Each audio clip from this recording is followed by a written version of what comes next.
Good morning, party people in the place to be. What's good? It's your main man, Uncle Freezy, the number one chief rocket in Knicks universe. Coming together, kicking it with y'all, man, this morning. Doing a podcast episode number 5. Just hanging out. Just gonna talk about a few things before I get started. Let me shout out my people. Silk Sutton, what's good? Silk Sutton is in the place to be. Savage NYC, what's good? I see you. Alfred Griffin, what's good? Alfred Griffin in the place. Eddie F, what's good, y'all? JJ is in the building. Almighty Finesse, I see you. Canal Ben Lawyer, what's good? I see you. I see you. Good Sunday morning. Good Sunday morning. Nick G is in the building. What's good? So I have this thing that I wanted to talk to y'all about, right? And it's about dreaming, right? As Knicks fans, we can dream, can't we? Are dreams solely reserved for those that are young? Are dreams solely for those that have nothing else to do with their time except dream? Is dreaming being realistic? The reason why I asked that is, and I know that seems like an odd topic, right? But as Knicks fans, we have come a very long way, yet we still have the longest part of our journey left to go, right? Otherwise, how you doing?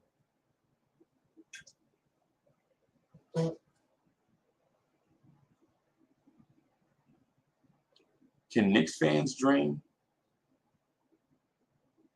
I know that sounds like a weird question. This Sunday morning, Jay Busby says a nightmare is still a dream. Jay Busby, I'm gonna have to ask you to come on the show because I think you read my mind. I think you know where I'm going. Mr. Vince is in the building. How you doing, Mr. Vince? Miss Geraldine, how you doing? So I have 6 questions. I have 6 questions. I have them in a specific order. I have them in a specific order. I have been thinking about this for about 24 hours. I have 6 questions that I'm gonna ask rhetorically. Then I'm gonna answer, and hopefully we can put the puzzle pieces together to form a picture.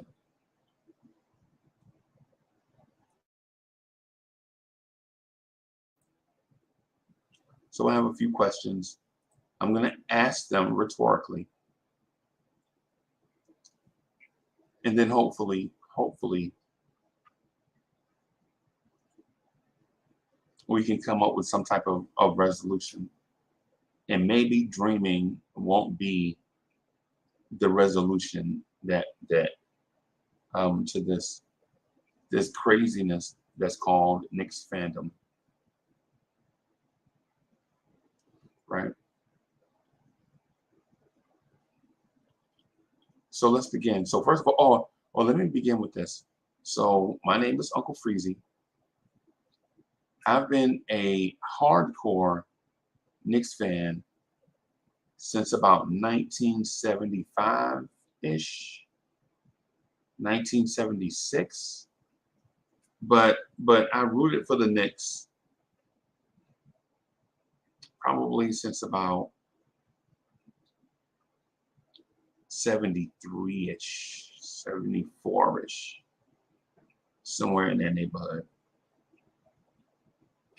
And don't laugh, don't laugh, don't laugh at me, because that means I am the person, or I am one of those people that became a hardcore Knicks fan right after they won their championships. So that also means I am tortured. I am tortured. And for those that don't understand what this torture means, imagine becoming a Chicago Bulls fan the year after the Bulls break up, the Michael Jordan Bulls. Imagine becoming a Bulls fan the year after Michael Jordan leaves the Bulls, right? Not saying you didn't root for them, right? But you decided to make them your team and root for them hardcore every day of your life, bleed whatever colors the Chicago Bulls wear.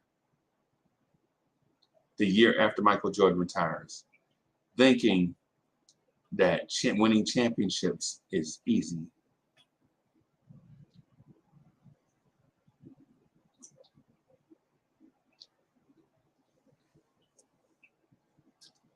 Yes, I am tortured. Then here's the irony. Here's the irony.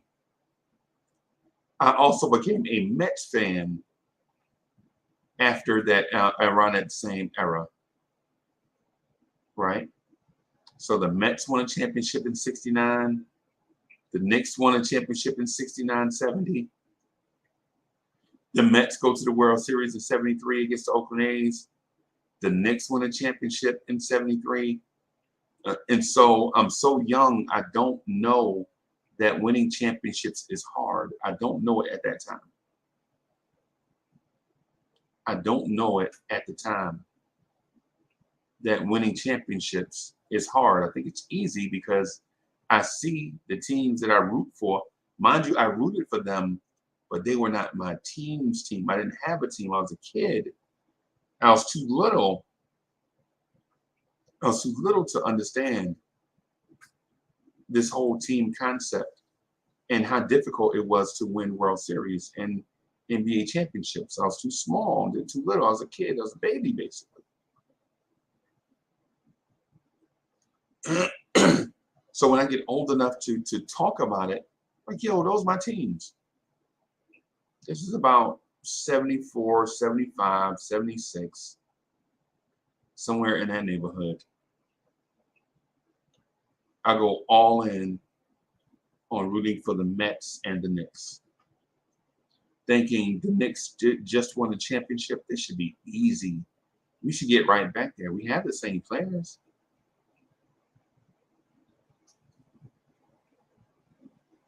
Fast forward to 2022, and the Knicks have not won a championship since. My amazing Mets won a World Series in '86, but during that era, and that's a disappointment because we probably should have won 5 World Series. From about 1985 to about 1990, the New York Mets could have won the World Series in any one of those years. '84 was a disappointment. '85 was a heartbreaker. '86 we did it. '87, oh my goodness. '88, oh my goodness. Now you see why I'm tortured. Now you see why I asked the question. I can dream. Can I? I could dream about the correction of all of those seasons gone wrong, and the 1 or 2 things I could do if I could go back in time, if I could fix a couple of things.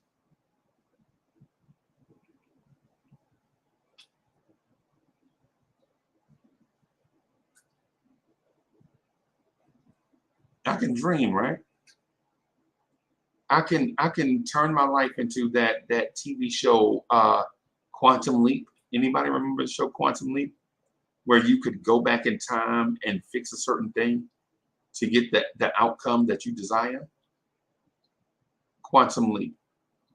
I wish it was a situation where I can do a quantum leap type of altering of timelines and such, right?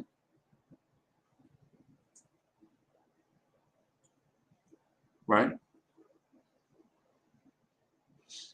When I think back to these eras of baseball and basketball,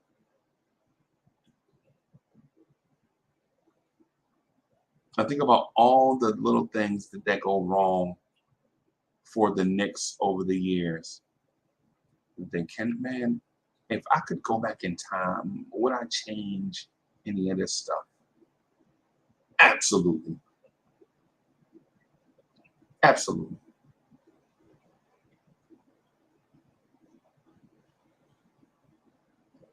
So here's the thing. How did we get into this mess of years and years of Knicks failure and years of Mets failure? Now the Mets are really good at the moment. Really good at the moment. The Mets are really, really good. The irony is, I feel as if the Mets have struggled longer than the Knicks, even though the Mets were in the World Series in 2015. And the Knicks have not been in the NBA Finals since 1999, and legitimately not really have a real shot since 1994.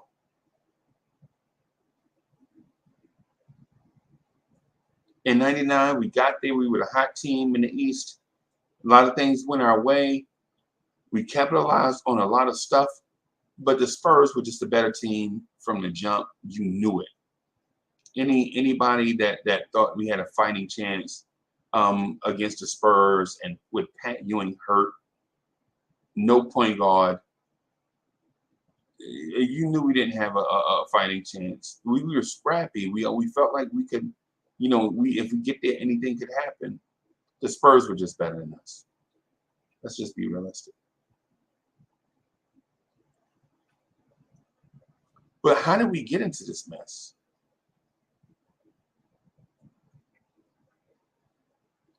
How did we get into this mess? Well,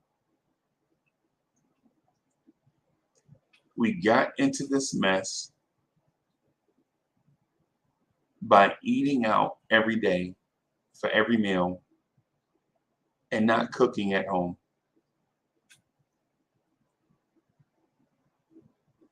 We got into this mess as Knicks fans.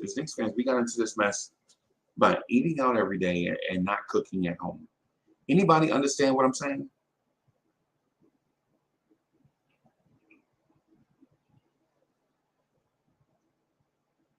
We got into this mess by eating out every meal. Meaning, man, I started talking about the Knicks and a tear just ran from my eye. That's hilarious. Hey, so for those of you guys listening to this on the audio podcast, you just missed $1 million worth of TV. That was priceless. I started talking about how we got into this mess, and the random early morning tear rolled down my face. Oh my God, that was priceless. That was priceless. Bo Ismail, no, I'm not crying. I didn't even add that intentionally for dramatic effect. It just happened. It just happened. I started talking about how heartbroken I am about the Knicks, and early mornings, early Sunday morning, it's not even 10 o'clock on the East Coast, and a random tear just ran down my face. That's priceless. that is priceless, everybody. And hey, JJ, I'm not gonna cry. That wasn't intentional. I think it's just early morning for me because I just did the Saturday night show. Had a late night on the Saturday night show, laid it down, and jumped right back up. And a tear ran down my face. That's hilarious. Let me. That's hilarious. But how do we get into this mess? How we got into this mess is the Knicks over the years have not been able to groom young players and keep them together.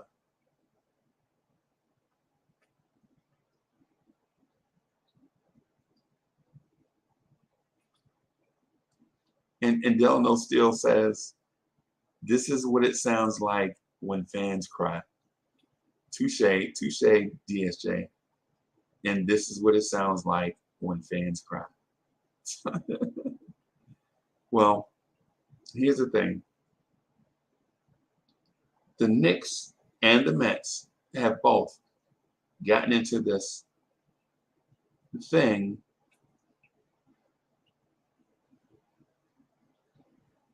because we can't develop and we're not patient with building a young core. We're not patient with the process.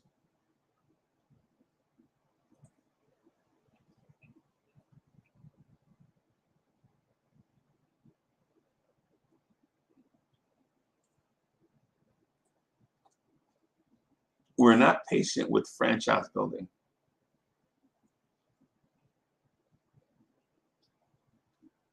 We're not patient with the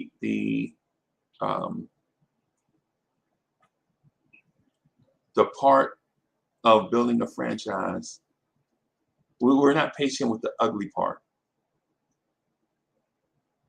We're not patient with the draft a guy, let him play, draft a guy, let him play, draft a guy, let him play.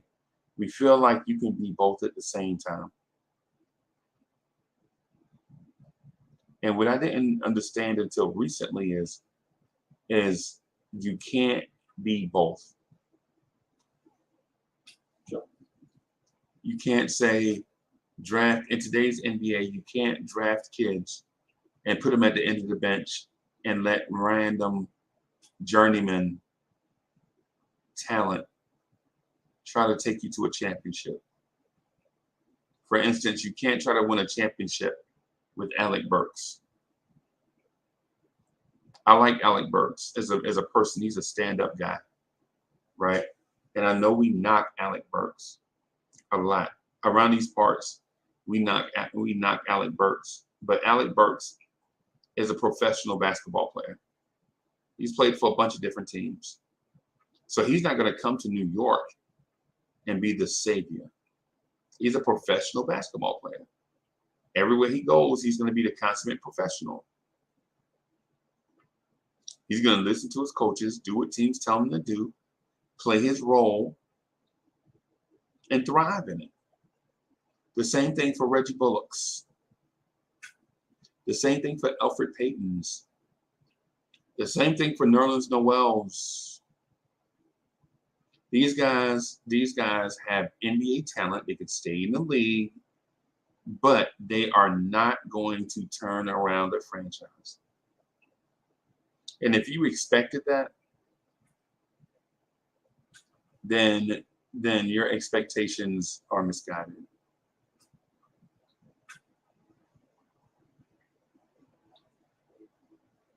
Big Oso is in the building. Boulevard 73, how you doing? Akuma, how you doing? Big Dilf is in the building. What's good, my guy? What's good?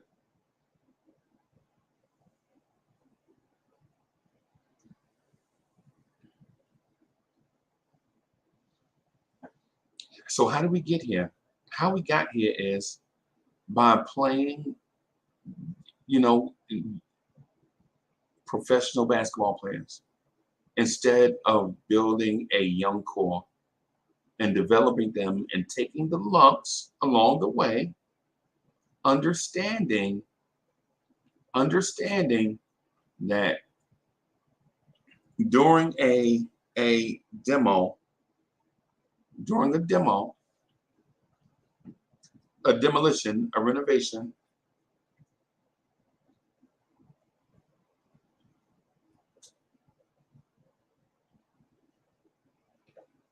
during a renovation, you have to tear down some stuff. In a demo, a renovation, you have to tear out some stuff before you put in new stuff. And so then as Knicks fans, we're not patient with the demo part.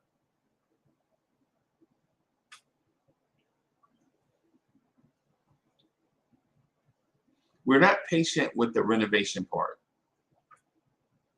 We only want to see the new thing. As Knicks fans,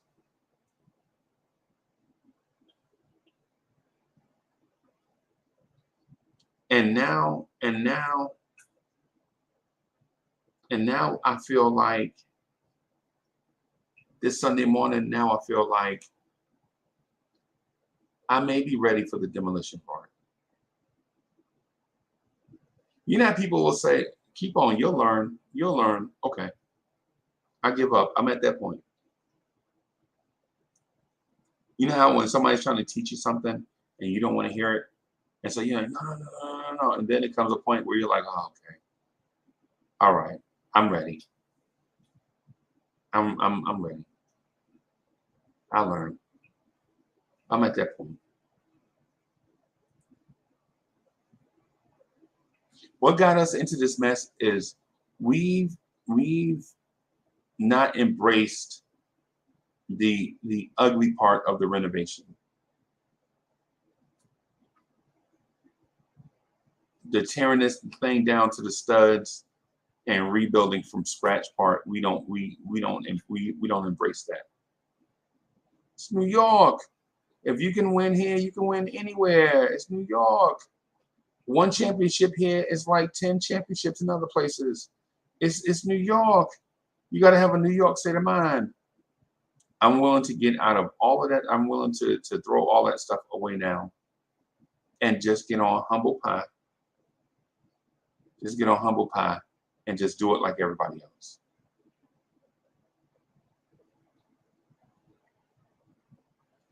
Right? Yeah, because it's not the 1960s. It's not the 1950s. Series B, how you doing?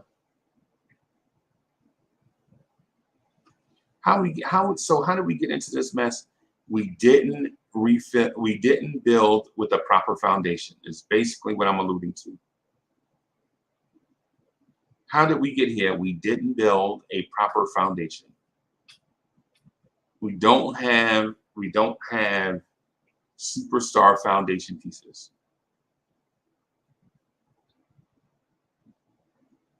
We don't. Series B is in the building. What's good?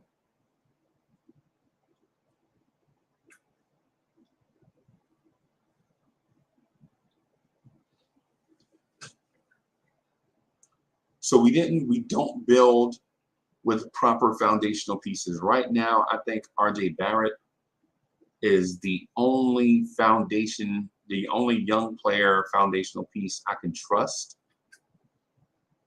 Are the others going to develop into foundational pieces? Possibly. But I think RJ Barrett right now is the only real foundational piece I think we can trust to. I think RJ Barrett is the only player that will be here long term in a long term rebuild if these other guys don't pop.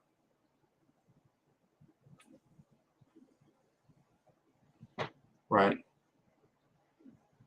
And so knowing that we don't have a foundational piece, the answer is always, well, what superstar can save us? what superstar out there can come save the Knicks? And Knicks fans always say, we don't need a superstar to come save us. And then we constantly say, we need a superstar to come save us. It feels like, to me, like olive oil and Brutus. It feels like olive oil and Brutus, right?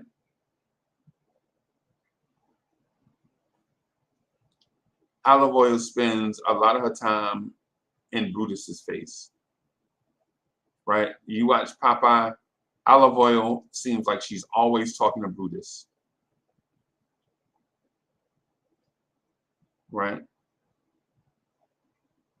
Olive oil is always talking to Brutus until Brutus want to do something, and then she'll scream, "Help me, Popeye!"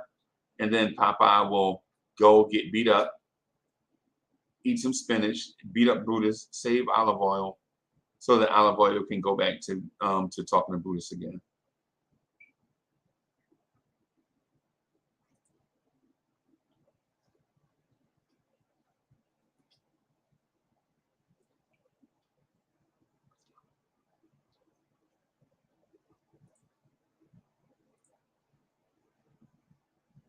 What superstar can save us?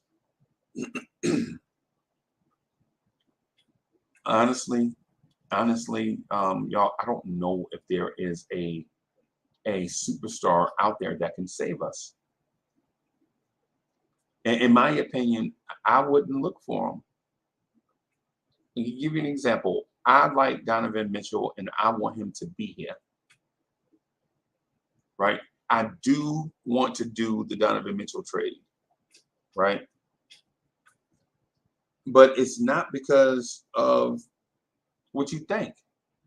It's not because I think Donovan Mitchell is going to hit that clutch shot in Game 7, and confetti is going to fall from the sky.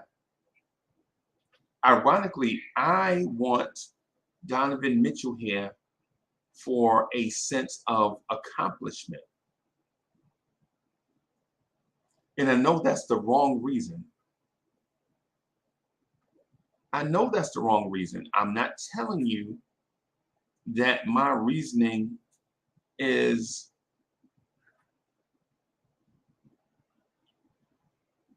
sound. I'm not saying that my reasoning is sound. What I am saying, though,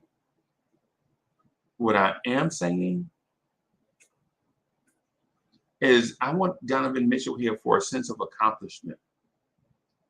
Basically, yay, we did something right. That's what I want Donovan Mitchell here for. I don't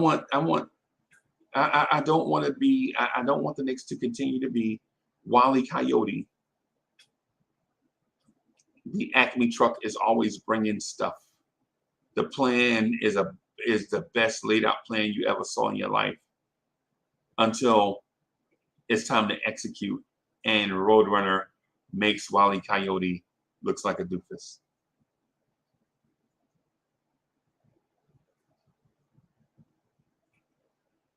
Right?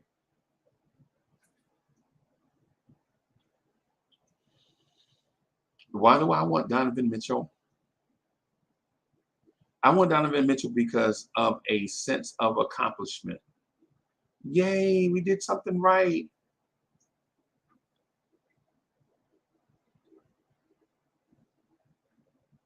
Right?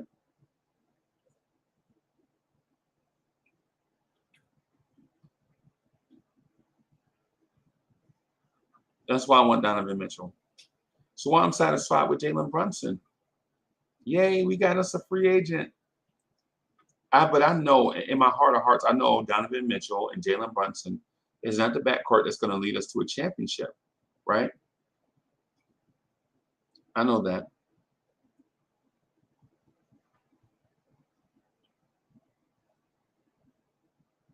Right? I know that.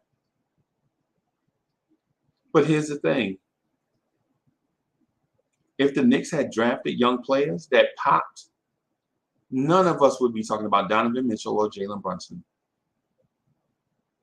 because there are a lot of us that believe, we should play the kids and let these kids develop and blase blah.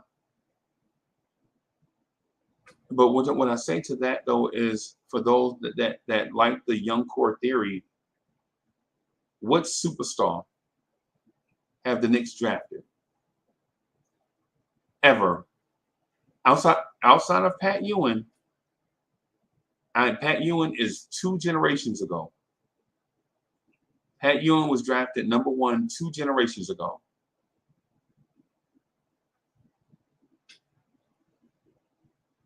From 1985 to 2005, that's 20 years. 2005 to 2017, 2022, that's 17 years. That's 2 generations ago. What young superstar have the Knicks drafted over all those years since 1986 going forward? What superstar did the Knicks draft? Zero. The Knicks have not drafted a superstar Hall of Fame caliber player after they drafted Patrick Ewing.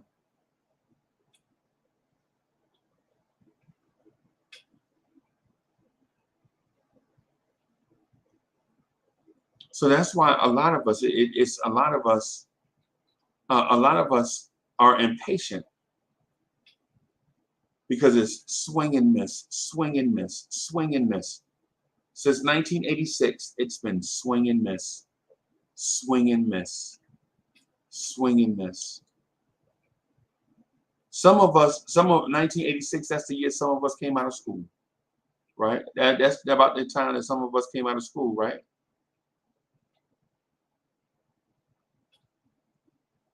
(1986). A lot of us came out of school around 1986, right? Think about that. Think about how many high school reunions you've been to over the years,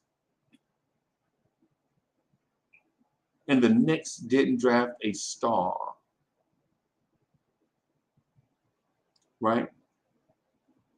Draft bust after draft bust.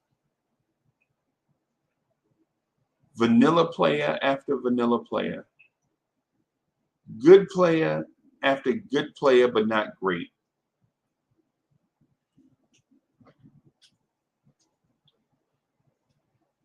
And I think it's solely because the Knicks never focused on drafting foundational pieces. So here's the other question. How much time do we have before James Dolan fires everybody? If that's the thing. Right now, there are some that think this young core is better than the last young core. I don't want to get into that, right? That's a 9-hour show. Because a lot of times people don't know what a young core is. Like they think this young core of Obi Toppin and Emmanuel Quickley and RJ Barrett is better than the previous core of Kevin Knox, Frank Ntilikina, Damian Dotson, or the young core before that one with Kristaps Porzingis and oh god, and the one before that with Amon Shumpert and Landry Fields and oh god. The young core thing, the young core argument makes me sick to my, it makes me queasy, to use an 80s word. To use some words from the 80s. The young core debate, to be patient with the young core thing, it makes me sick to my stomach. Because we feel as if this is the first time the Knicks have ever done it. And we all know that's a lie. Now, going back to getting the foundation piece, how did we get into this mess? We don't draft financial. We don't draft foundational pieces and groom them. We don't have a star. Like even to this day, we don't have a young Kobe Bryant on the roster. We don't have a young Tracy McGrady on this roster. We don't have a young Vince Carter. We don't have a young Jason Kidd. We don't have a young Anthony Hardaway on this roster. Stephadon in the building. What's good, Stephadon?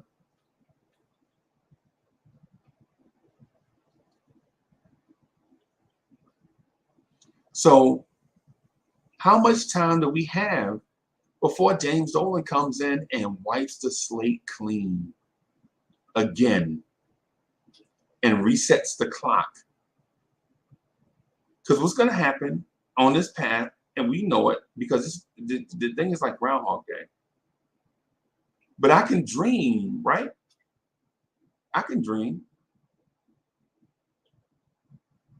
How much time do we have before James Dolan comes in and fires everybody, wipes the slate clean, resets the clock, and we start the chant? Then we restart the chant. Who can we sign in the free agency 2 seasons from now? Who's going to be a free agent 2 seasons from now that we can come in and sign?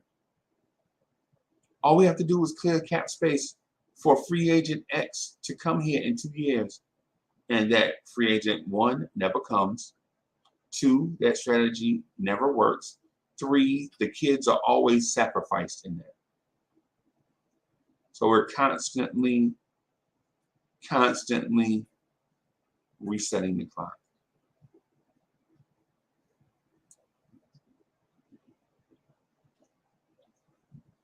How long is it going to take before Dolan comes in and fires everyone, cleans the slate, resets the clock, gets us dreaming about the free agent to come in 2 years that'll never show up?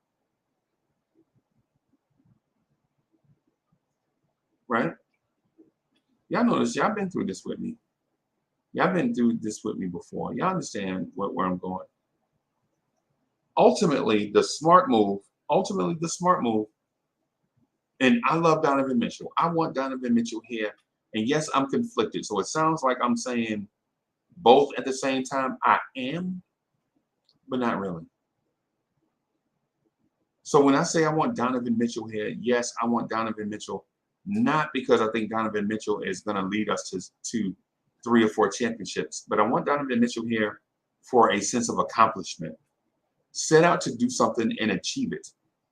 Because for years, the Knicks set out to do stuff and don't. It's the opposite effect. We set out to achieve something and things backfire in a spectacular way. Wile E. Coyote style. Ultimately, I think the correct course of action is not do the Donovan Mitchell trade. Play these kids, go into the draft correctly, right? Draft correctly. Go get you crown gems. And I say this often, but I don't know if the chat hears me because we have so many conversations from so many different people that it seems as if our direction is recalibrating all the time, but it's not.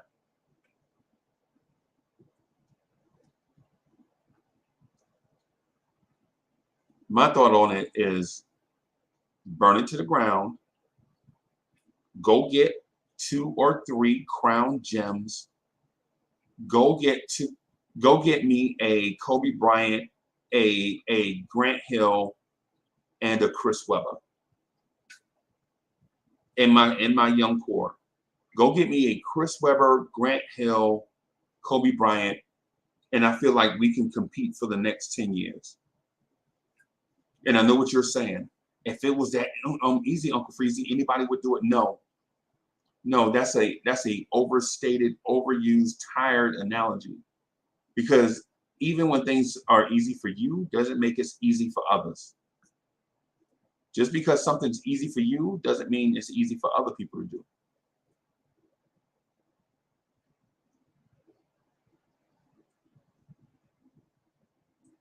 Right? It's like me sitting in front of this microphone every day.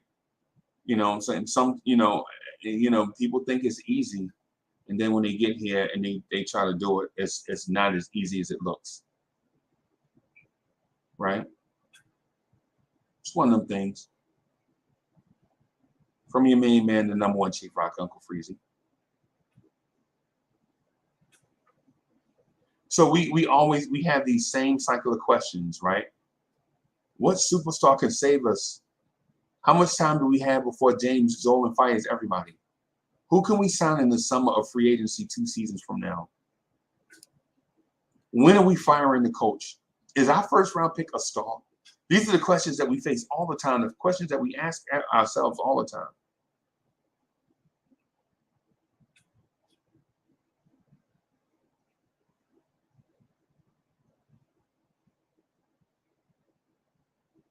Yes, I want Donovan Mitchell because I want to feel like the franchise actually accomplished something. I don't think Donovan Mitchell is the end all be all. I don't think Donovan Mitchell is the end all be all. But I don't want to at this stage, if the Knicks don't get Donovan Mitchell, if Donovan Mitchell is traded to Miami, it would feel like a colossal failure.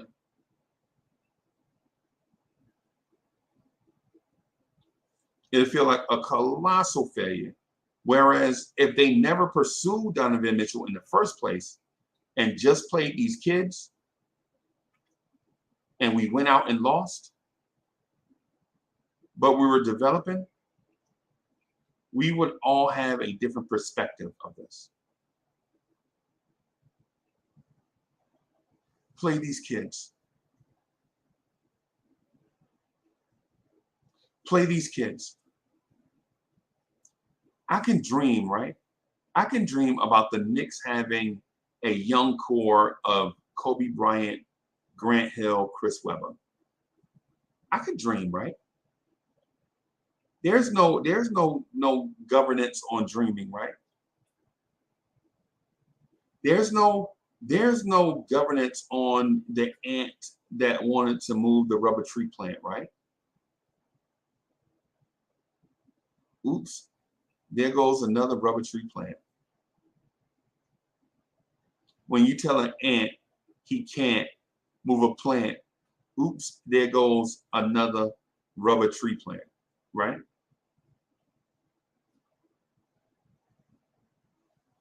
Right?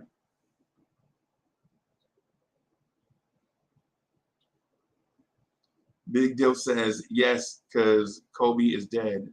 Big Diff, is that breaking news? Did you not know that?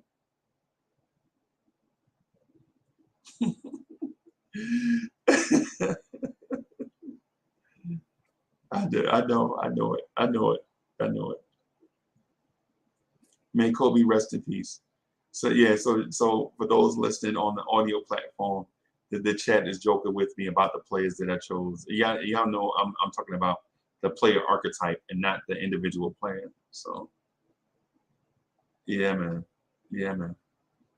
Yeah. So ultimately, what I'm saying is, I think I can dream about this thing. I think ultimately, ultimately, getting a young core, foundational pieces, a Kobe Bryant type player, a Grant Hill type player, a Chris Webber type player, is what Knicks fans dream about. A young core like that, right? I can dream about that, right? There's nothing wrong with dreaming, because you know what the alternative to dreaming is? The alternative to dreaming is reality.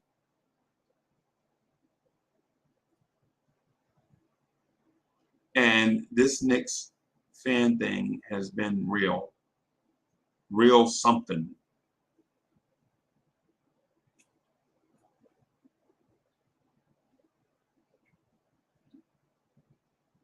Right?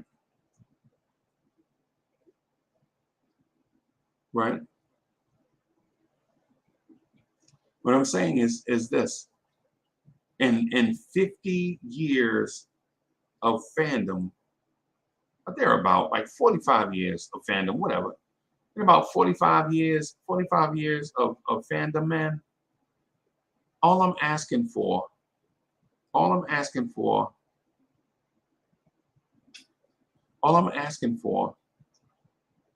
is to have this thing done right. And I think we're all in the same place. I think we are all in the same place. All of us want the Knicks to win a championship, but how do we get there?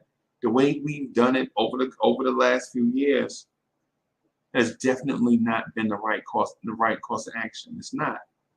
It's not.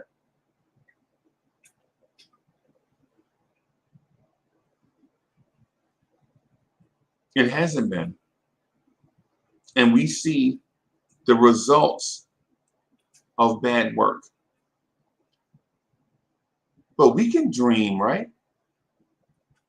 One of these days we're going to be on the top of one of these days we're going to be on top. Right? One of these days, Knicks fans, we're going to be on top. One of these days, our young core of talent is going to take us to a championship. And I won't ask when. I'll save that for another show. When are we going to be champions? That's a topic for another show. But we can dream, right? Just food for thought. All right, party people, this has been your man, Uncle Freezy. Thank you for my YouTubers coming to support me every day, every time I do this. Thank y'all for showing up, man, with your man, hanging out with your man. Appreciate y'all. I'm gonna get out of here. Old School Knicks is headed your way on YouTube in about 40 minutes. Your man, Uncle Freezy and Anthony D. I'll be kicking it on Old School Knicks. For those listening to this on the audio podcast platforms, thank you for tuning in. We appreciate your support. YouTubers, I'll see y'all in about 40 minutes. Peace.